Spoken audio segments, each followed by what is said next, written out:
Hello students, आपका स्वागत है अपने चैनल पे। आज हमारा टॉपिक है रासायनिक संयोग के नियम, यानी लॉ ऑफ केमिकल कॉम्बिनेशन।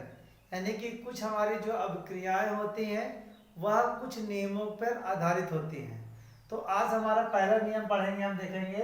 पहला हमारा नियम है law of conservation of mass, जिसे द्रव्यमान संरक्षण का नियम भी कहते हैं।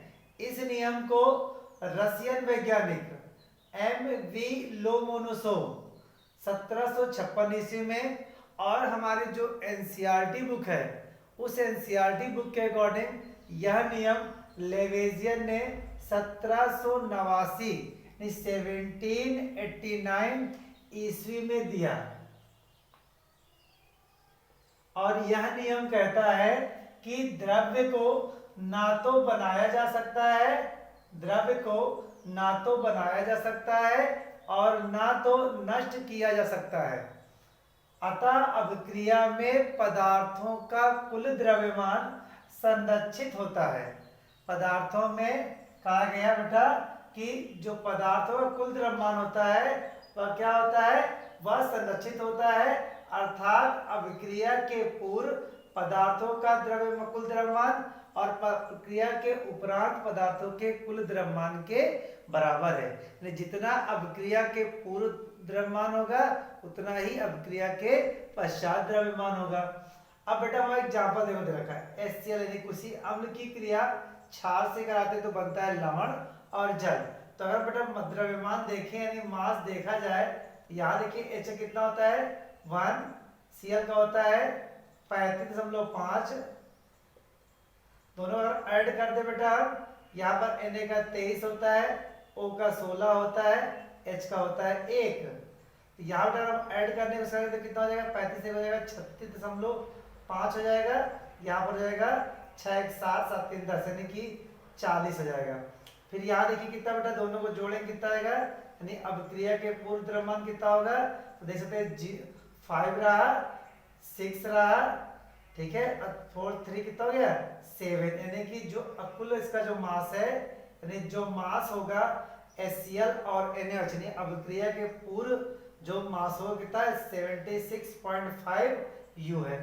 फिर हम यहाँ देखें U मतलब यूनिफाइड मास, तो यहाँ देखें बेटा क्या देखो हो जाएगा, यहाँ Na का 23 हो गया, Cl का हो गया 35.5, दोनों जोड़े कितना हो जाएगा 58.5।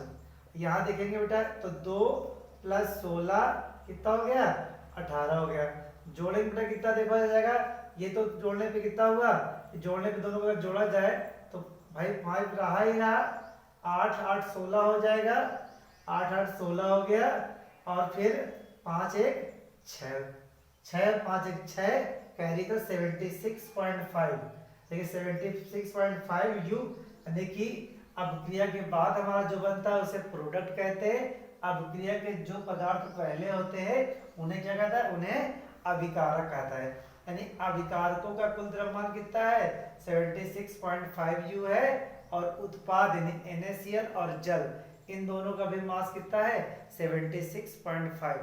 रिएक्टेंट का मास प्रोडक्ट के मास के इक्विवेलेंट है, अतः यह द्रव्यमान संरक्षण के नियम को फॉलो करता है।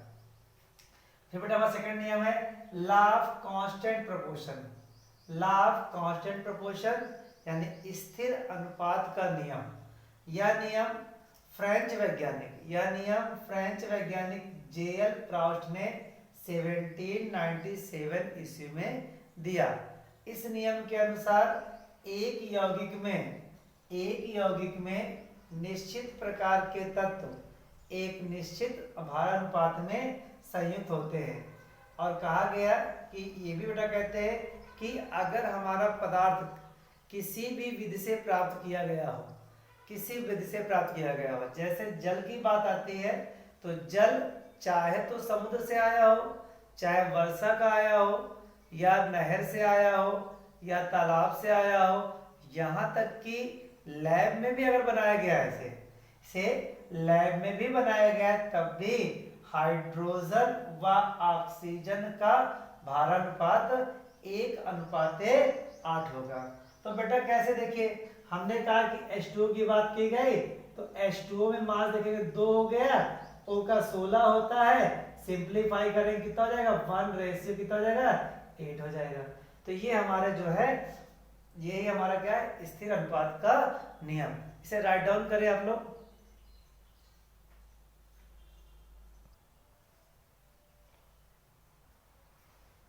तो बेटा हमारा तीसरा नियम है लॉ ऑफ मल्टीपल प्रोपोर्शन यानी गुणित अनुपात का नियम। यह नियम जॉन डाल्टन ने 1803 ईस्वी में दिया। और यह नियम इस प्रकार है कि जब दो तत्व संयोग करके 2 या 2 से अधिक यौगिक बनाते हैं तो एक तत्व के भिन्न भिन्न भार जो दूसरे तत्व के निश्चित भार से संयोग करते हैं परस्पर लघुपूर्णांक के अनुपात में होते हैं। तो इसे कहा गया कार्बन और ऑक्सीजन संयोग करके बनाएंगे कार्बन डाइऑक्साइड, कार्बन मोनोऑक्साइड और कार्बन डाइऑक्साइड।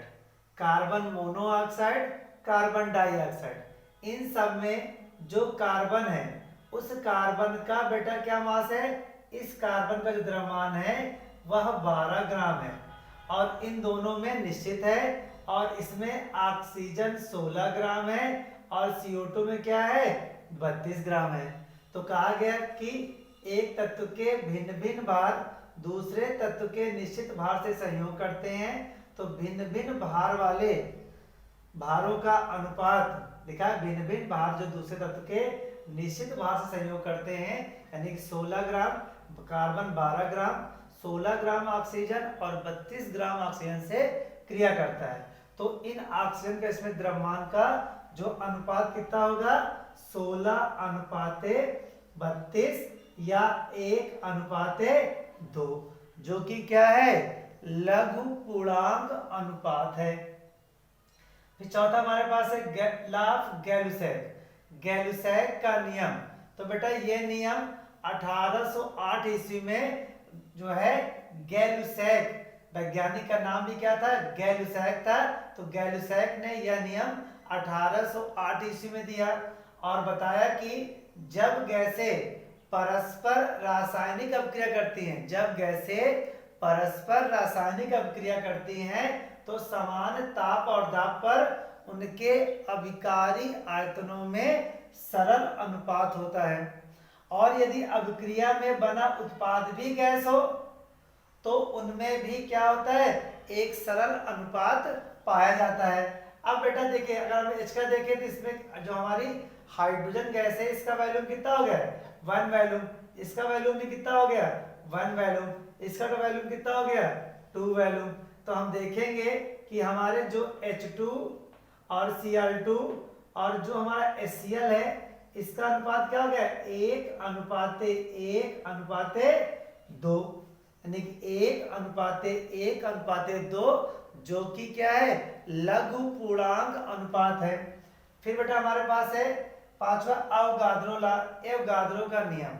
वैज्ञानिक अवगाद्रो जिन्होंने अवगाद्रो नंबर दिया तो वैज्ञानिक अवगाद्रो ने यह नियम 1812 ईस्वी में प्रतिपादित किया और ये बताया कि समान ताप और दाब पर गैसों के समान ताप और दाब पर गैसों के समान आयतन में अणुओं की संख्या भी समान होती है। अगर ताप दाब समान है और अगर आयतन भी समान हो जाए तो उनमें अणुओं की संख्या भी समान होगी। और कहा गया NTP नॉर्मल टेम्परेचर प्रेशर समान ताप दाब पर जो गैसों का आयतन होता है कितना होता है 22.4 लीटर और इस आयतन को मोलर आयतन भी कहा जाता है। और कहा गया इसमें जो अणुओं की संख्या होगी अगर किसी भी गैस का आयतन इतना है तो उनमें अणुओं की संख्या कितनी होगी 6.022 × 10⁻23। तो यानी कि इन्होंने ये नियम बताया कि अगर 1 मोल गैस है तो उस मोल गैस का आयतन 22.4 लीटर होगा और उसमें अणुओं की संख्या कितनी होगी 6.022 × 10⁻23 और इस नंबर को ही कहा जाता है अवगाद्रो नंबर। वैज्ञानिक अवगाद्रो के नाम पे ही इस नंबर का नाम पड़ा है अवगाद्रो नंबर। तो ये हमारे गैसीय नियम खत्म होते हैं, इन्हें रिवाइज करें और याद करें। Thank you.